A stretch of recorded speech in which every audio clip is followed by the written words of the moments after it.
ನಮಸ್ಕಾರ. ಈಗ ಪಶ್ಚಿಮ ಬಂಗಾಳದಲ್ಲಿ ಒಂದು ಮಹತ್ತರವಾದ ಬದಲಾವಣೆ ನಡೆದಿರುವಂಥದ್ದು. ಈಗ ನೀವು ತಮ್ಮನೆಲ್ಲ ನೋಡಿದ್ರೆ ನಿಮ್ಗೆ ಗೊತ್ತಾಗಿರುತ್ತೆ. ಬಹಳ ದೊಡ್ಡ ಮಟ್ಟಿಗೆ ಬೆಳವಣಿಗೆ ಆಗಿರುವಂಥದ್ದು. ಅದೇನಪ್ಪ ಅಂತಂದರೆ ಅಲ್ಲಿ ಈಗ ನಡೆದಿರುವಂಥ ಎಲೆಕ್ಷನ್ ರದ್ದು ಮಾಡೋ ಲೆವೆಲ್ಗೂ ಕೂಡ ಈಗ ಅಲ್ಲಿನ ದೀದಿ ಅಂದರೆ ಮಮತಾ ಬ್ಯಾನರ್ಜಿ ಅವರು ಈಗ ಸುಪ್ರೀಂ ಕೋರ್ಟ್ ಮೊರೆ ಹೋಗಿರುವಂಥದ್ದು. ಅವರು ಒಂದಷ್ಟು ಸಾಕ್ಷಿ ಆಧಾರಗಳನ್ನು ಕೊಟ್ಟಿದ್ದಾರೆ. ಇದನ್ನು ಕೇಳಿದ ಸುಪ್ರೀಂ ಕೋರ್ಟ್ ಒಂದು ಕ್ಷಣಕ್ಕೆ ಬೆಚ್ಚಿ ಬಿದ್ದಿರುವಂಥದ್ದು.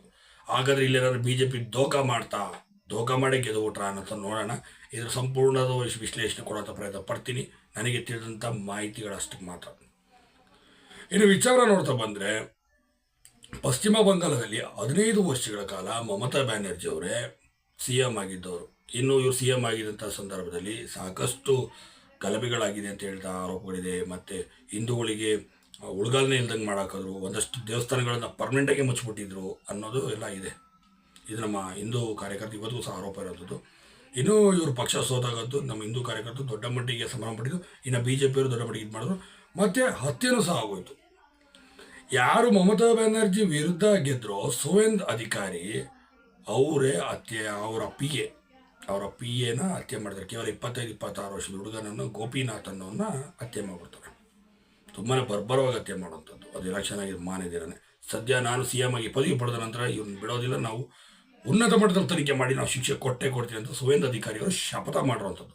ಸದ್ಯ ಈಗ ಆ ವಿಚಾರ ಈಗ ತನಿಖೆ ನಡೀತಾ ಇರುವಂಥದ್ದು. ಯಾಕೆ ಇವರೇ ಈಗ ಸರ್ಕಾರ ಆಗಿರೋದ್ರಿಂದ ಈಗ ಸುವೇಂದ್ ಅಧಿಕಾರಿಗಳು CM ಆದರೂ ಏನೋ ಆದರು.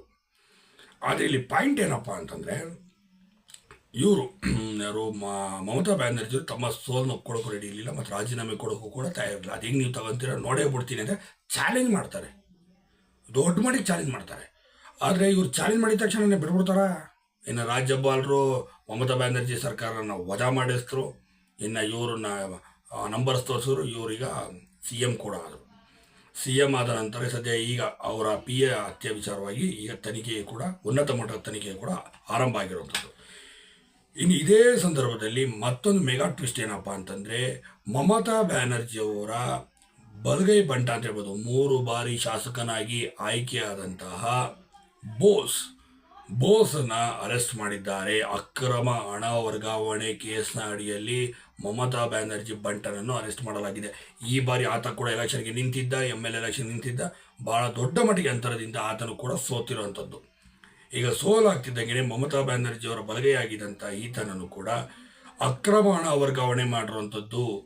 ಇನ್ನು ಈ ಪುರಸಭೆ, ನಗರಸಭೆ ಇದರ ಹತ್ರ ಅಲ್ಲಿ ಕೆಲಸ ಮಾಡೋಂಥ ಕಾರ್ಮಿಕರಿಂದ ಹಿಡಿದು ಅಲ್ಲಿ ಮಾಡೋದು ಎಲ್ಲರಿಂದನೂ ಕೂಡ ಹಣನ ವಸೂಲಿ ಮಾಡಿದ್ದಾನೆ ಈತ. ಸಾಕಷ್ಟು ಹಣ ಅಕ್ರಮ ಹಣ ವರ್ಗಾವಣೆ ಮಾಡಿದ್ದಾನೆ ಅನ್ನೋ ಆರೋಪದ ಮೇಲೆ ಈತನನ್ನು ಈಗ ED ಅಧಿಕಾರಿಗಳು ಅಲ್ಲಿ ಬಂಧಿಸಿರುವಂಥದ್ದು. ಇನ್ನು ಮಮತಾ ಬ್ಯಾನರ್ಜಿ ಅವರಿಗೆ ಇದೊಂದು ದೊಡ್ಡ ಮಟ್ಟಿಗೆ ಇದಾಗಿರೋದಕ್ಕೆ ಈಗ ಸುಪ್ರೀಂ ಕೋರ್ಟ್ ಮೊರೆ ಹೋಗಿ ಇವರು ನಡೆಸಿರುವಂಥದ್ದು 31 ಸೀಟು. ಈಗ ಸದ್ಯಕ್ಕೆ 31 ಸೀಟನ್ನು ತೋರಿಸಿದ್ದಾರೆ. 31 ಸೀಟಲ್ಲಿ ಇವರು ವೋಟಿಂಗನ್ನು ಅನರ್ಹಗೊಳಿಸಿರುವಂಥ, ಅಂದರೆ ವೋಟನ್ನು ಹಾಕದಂಗೆ ವೋಟಿಂಗ್ ಕಾರ್ಡ್ಗಳನ್ನೇ ರದ್ದು ಮಾಡಿ ಎಸ್ತಿರೋಂಥದ್ದು, ವೋಟ್ನೇ ಕ್ಯಾನ್ಸಲ್ ಮಾಡಿರೋವಂಥದ್ದನ್ನು ನೋಡಿ ಇಲ್ಲಿ ಬಂದಿರೋಂಥ ಅಂತರ ಇವರು ವೋಟ್ ಕ್ಯಾನ್ಸಲ್ ಮಾಡೋದಕ್ಕಿಂತ ಭಾಳ ಕಡಿಮೆ ಇದೆ. ಅಂದರೆ ವೋಟ್ ಕ್ಯಾನ್ಸಲೇಷನ್ ಮಾಡಿದಾರಲ್ಲ, ವೋಟರ್ ID ಕಾರ್ಡ್ಗಳನ್ನ ತೆಗೆದಾಕಿದಾರಲ್ಲ, ಅದಕ್ಕೂ ಈಗ ವೋಟಿಂಗ್ ಆಗಿರೋಂಥದ್ದು ನೋಡಿದ್ರೆ ಇದು ಭಾಳ ಕಡಿಮೆಲಿದೆ. ವೋಟ್ ಕ್ಯಾನ್ಸಲ್ ಮಾಡಿರೋ ಪ್ರಮಾಣನೇ ಅತಿ ಹೆಚ್ಚಾಗಿದೆ, ಕೋಟಿಗಳಲ್ಲಿ ಹೋಗಿದೆ. ಇವ್ರದ್ದು ಲಕ್ಷಗಳಲ್ಲೇ ಇರೋವಂಥದ್ದು. ಹಾಗಾಗಿ ಇದನ್ನು ದಯವಿಟ್ಟು ಇಟ್ಕೊಂಡು ಈ MLAಗಳು ಏನು ಆಯ್ಕೆ ಆಗಿದ್ದಾರೆ ಇವ್ರುಗಳನ್ನೆಲ್ಲ ಇದು ರದ್ದು ಮಾಡಿ. ಇದು ಸುಳ್ಳು, ಇದು ಮೋಸ. ಯಾಕೆಂತಂದರೆ ಇವ್ರಿಗೆ ಯಾರ್ಯಾರು ಬೇಕೋ ಅಂಥ ವೋಟರ್ ಐಡಿಗಳನ್ನ ಉಳಿಸ್ಕೊಂಡು ಅಂಥನ್ನೇ ವೋಟ್ ಮಾಡಿಸ್ತಿರೋವಂಥದ್ದು. ಪ್ರಜಾಪ್ರಭುತ್ವದಲ್ಲಿ ವೋಟ್ ಮಾಡಿ ಯಾರು ಇವ್ರಿಗೆ ವೋಟ್ ಆಗೋದು ಗೊತ್ತಿತ್ತು ಅಂಥವ್ರನ್ನ ವೋಟ್ ಕಾರ್ಡ್ಗಳನ್ನ ಕ್ಯಾನ್ಸಲ್ ಮಾಡಿದ್ರು. ಹಾಗಾಗಿ ಇವ್ರು ಗೆದ್ದಿರೋವಂಥದ್ದು. ಮತ್ತು ಅಂತರನ ನೀವು ನೋಡಿದ್ರೆ ಇವರು MLA ಸ್ಥಾನದಲ್ಲಿ ಗೆದ್ದಿರುವಂಥ ಅಂತರದ ಮೊತ್ತಕ್ಕೂ ಕ್ಯಾನ್ಸಲೇಷನ್ ಮಾಡಿರೋ ಅಂತರ ಮೊತ್ತಕ್ಕೂ ಭಾಳ ಕಡಿಮೆ ಇದೆ. ಅಂದರೆ MLA ಸ್ಥಾನಕ್ಕೆ ವೋಟ್ ಹಾಕ್ಸ್ಕೊಂಡಿದಾರಲ್ಲ ಅದು ಭಾಳ ಕಡಿಮೆ ಇದೆ. ಕ್ಯಾನ್ಸಲೇಷನ್ ಅಂದರೆ ಫಾರ್ ಎಕ್ಸಾಂಪಲ್ ನಿಮ್ಗೆ ಹೇಳಬೇಕು ಅಂದರೆ 30,000 ವೋಟು ಹಾಕಿ ಗೆದ್ದಿದ್ದಾರೆ ಅನ್ಕೊಬಿಡಿ ಯಾರು MLA ಕ್ಯಾಂಡಿಡೇಟು. ಇಲ್ಲಿ ಕ್ಯಾನ್ಸಲೇಷನ್ ಆಗಿರೋದು 50,000 55,000 ಇದೆ ಅಂತ ಜಾಗದಲ್ಲಿ. ಅಲ್ಲಿಗೆ ಅದು ಡಬಲ್ ಕ್ಯಾನ್ಸಲೇಷನ್ ಆಗೋಗಿದೆ. ಅಂದರೆ ಈ 30,000 ವೋಟು ಇವಾಗ ಆಗ್ತಾರ ಕನ್ಫರ್ಮ್ ಇದ್ದವ್ರದೇ ಅಲ್ಲಿ ವೋಟ್ಗಳು ಬಿಟ್ಟಿರೋವಂಥದ್ದು. ಯಾರ್ಯಾರು ವೋಟ್ ಹಾಕಲ್ಲ ಅಂತ ಎಂತಿದ್ರು ಅವ್ರದ್ದು ಕ್ಯಾನ್ಸಲ್ ಮಾಡಿರೋಂಥದ್ದು. ಹಾಗಾಗಿ ಇಂಥದನ್ನ ಶಾಸಕ ಸ್ಥಾನವನ್ನು ಅನರ್ಹ ಮಾಡಬೇಕು. ಇದು ಇಂಥದ್ದು 100 ಸೀಟಕ್ಕೂ ಅಧಿಕ ಇದೆ. ಈಗ ಸದ್ಯಕ್ಕೆ ನಾನು 31 ಸೀಟನ್ನು ಇಲ್ಲಿ ನಿಮ್ಮ ಮುಂದೆ ಪ್ರಸ್ತಾಪನ ಮಾಡಿದ್ದೀನಿ ಅಂತ ಹೇಳಿ ದಾಖಲೆಗಳ ಸಮೇತ ಈಗ ಮಮತಾ ಬ್ಯಾನರ್ಜಿ ಹೊರಟಿರೋಂಥದ್ದು ಈಗಾಗಲೇ ಸಬ್ಮಿಟ್ ಮಾಡಿರೋದು. ಸುಪ್ರೀಂ ಕೋರ್ಟ್ ಕೂಡ ಇದು ಉನ್ನತ ತನಿಖೆಗೆ ಈಗ ಆದೇಶ ಮಾಡಿರೋದು. ಈಗ ಇದು ಬೇರೆ ಹಂತಕ್ಕೆ ಇದು ಹೋಗುವಂಥದ್ದು.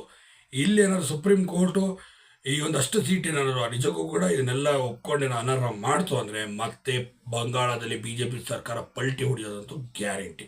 ಅದು ಮೆಗಾ ಟ್ವಿಸ್ಟ್ ಆಗತ್ತೆ. ಇದು ಬೇರೆ ಥರ ತಿರ್ಕೊಳ್ಳುತ್ತೆ 100%. ಈಗ ಸದ್ಯಕ್ಕೀಗ BJP ಈಗ ಸೇಡಿನ ರಾಜಕಾರಣ ಶುರು ಮಾಡ್ಬಿಡ್ತಾ ಅಂತ ಈಗ ಅನುಮಾನ. ಈಗ ಸದ್ಯಕ್ಕೆ ಅಲ್ಲಿ ಸಾರ್ವಜನಿಕರು ಮಾತಾಡ್ತಿರೋಂಥದ್ದು. ಯಾಕೆ ಅಂತಂದರೆ ಈಗ ಮಮತಾ ಬ್ಯಾನರ್ಜಿ ಬಲಗೈ ಬಂಟನನ್ನು ಅರೆಸ್ಟ್ ಆಗಿದ್ದಾನೆ. ಈ ನಾಡಿಗೆ ಯಾರ್ಯಾರು ಆಗ್ತಾರೋ ಗೊತ್ತಿಲ್ಲ. ಈಗ ಸದ್ಯಕ್ಕೆ TMC ಕೆಲವು ಶಾಸಕರಿಗೆ ಈಗ ಪೂಕ್ಲಾಟ ಶುರುವಾಗಿದೆ. ಮತ್ತು ಸೋತಿರೋರು ಕೂಡ ಮತ್ತಷ್ಟು ಪೀಕ್ಲಾಟ ಶುರುವಾಗಿದೆ. ಅವ್ರಿಗೆ ಹೇಳ್ತಿರೋದು ಏನಪ್ಪ ಅಂದರೆ, ಸುವೇಂದ್ರ ಅಧಿಕಾರಿ ಅವರು ಈ ಕ್ಷಣಕ್ಕೆ ಕರೆದ್ರು ನಾವು ಒಂದಷ್ಟು ಜನ ಹೋಗಿ ರೆಡಿ ಇದ್ದೀವಿ.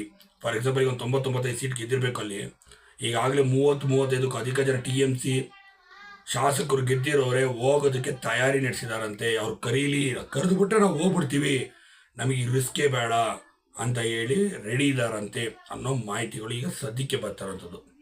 ನೋಡೋಣ ಬಂಗಾಳದಲ್ಲಿ ನೆಕ್ಸ್ಟ್ ಇನ್ನು ಏನೇನು ಬೆಳವಣಿಗೆಗಳಾಗುತ್ತೆ ಎಂಬುದು ನಾವು ಮುಂದಿನ ದಿನ ಕಾದ್ ನೋಡೋಣ. ಧನ್ಯವಾದ.